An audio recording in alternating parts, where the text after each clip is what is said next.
Well, good afternoon, everyone. Thank you for attending my playtest session here of Pulp Detective. I'm going to divide this playtest into a couple different videos. First one being setup and sort of basic concepts. This is the basic setup for the game, for a solo player game. I have chosen to play on the basic level, which is designated on a couple different cards by the letter B. These letters will change depending on which foreign language edition you have, but as far as English goes, it's B for basic, N for normal, and A for advanced. Once you select your case, this case we're going to be doing the case of the Death Door Damsel. We're going to put the status marker here on 24 hours, which is the B setting. We're going to put it on stamina of 6, which gives me 4 yellow dice to roll. We're going to be placing our clues at 0, and we're going to be placing our items at 0 as well. I have chosen to go with Velda Scott for this game.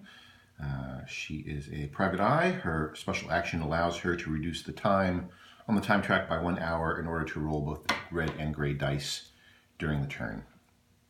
The dice themselves, there are a couple different dice. There are 4 yellow dice, which are the standard investigate dice. There's a gray die, which is your underworld contacts, and there's a red die, which is your paperboy die. Each die has a different set of icons on it. They all contain all 4 of the icons in the game. Those being connect the dots, which is the eyeball, persuasion, which is the bullet, word on the street, which is the newspaper, and make the rounds, which are the footsteps. As you may notice, each die has an asterisk on it. That means that that die face is replicated twice, 2 or more times on the die. In this case here, this one has 2 bullets, as well as 2 footsteps. It has 1 eyeball and 1 news. During the game, the order in which you roll the dice is very important because you have a better probability of gaining the icons you need depending which dice you're rolling. Each die is rolled only once, unless you have an action that allows you to re-roll a die. You may then re-roll one of those dice, or if you have several re-rolls, you can re-roll that same die several times. But you can't roll one die 4 times when you first are in phase 2 of a particular round. The Underworld Connection die and the Paperboy die are also similarly loaded with certain faces that are the same, and they're not replicated on the other dice. So again, the order in which these dice are rolled is important. Your items card, there's a 1 items card that comes with the base game, and then there's a separate items card that comes with the expansions. There are 6 different items, the first 4 of which have a little 1 icon next to them. That means that those are one-time use only. So once you down your bottle of whiskey or use the payphone or take a taxi, that's it. You lose that item, or check in with your reporter. You will then lose that item. That then goes back onto the dead end space. Number 5 and number 6 on the items card are the Paperboy die and the Underworld Connection die. And you can keep rolling those as long as you play one of the twist markers per turn. Because this is the prototype, we just did twist markers as squares, but the final version of these twist markers will be, of course, round and double-sided. So, let's see what else here for setup. So, you're over here, your stamina. As I mentioned, I'm going to set this on the basic level. That gives me stamina of 6, which allows me to roll all 4 of the yellow dice. Depending on your stamina level, you may be rolling fewer of those dice or more. If you reach a stamina of 8, you're actually able to roll 5 yellow dice, which means you would roll 4 of those dice. You would then choose a twist marker temporarily to mark one of the die faces and then re-roll then one of the dice as, in essence, a new die in the game. So that is also to be taken into account. And there are some other options that, depending on your stamina level, whether you can use some of these dice as wildcard icons or such.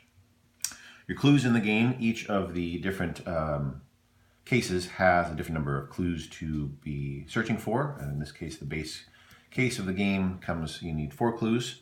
As you gain clues in the game, you can also gain some other items and some greater stamina as a few bonuses to your succeeding in your case. What else here? So, the Investigate deck, which forms the main core of the game, there are 3 types of cards. There are Informants, there are Cliffhangers, and Follow the Lead.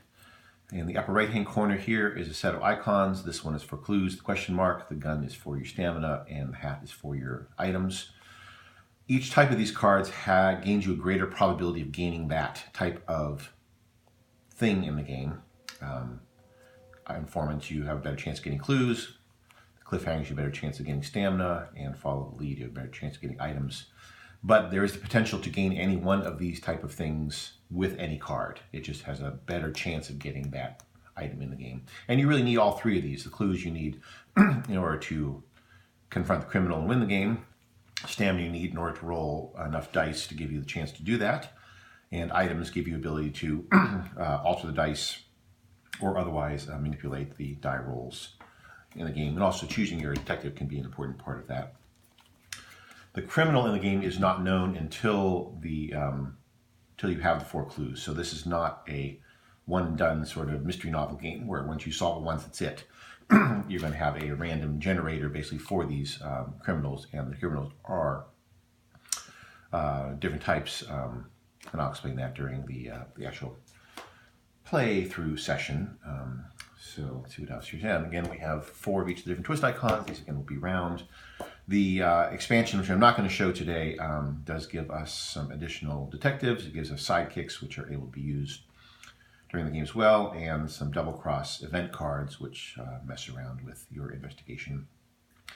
For those sidekicks, and you may notice some of the powers on some of the detectives, there on the clue, or excuse me, the case card, there are both nighttime hours, which are shown with the black circle and the red numbers, and the daytime hours, which are shown with the yellow circle and the white numbers. Day and night in the game does have importance to some of the sidekicks and some of the detectives, as well as some of the event cards. So you need to be paying attention to that during the course of the game. So I think that's the basic layout. So I'm going to stop this first little video here, and then we will begin with a playthrough session. Thanks.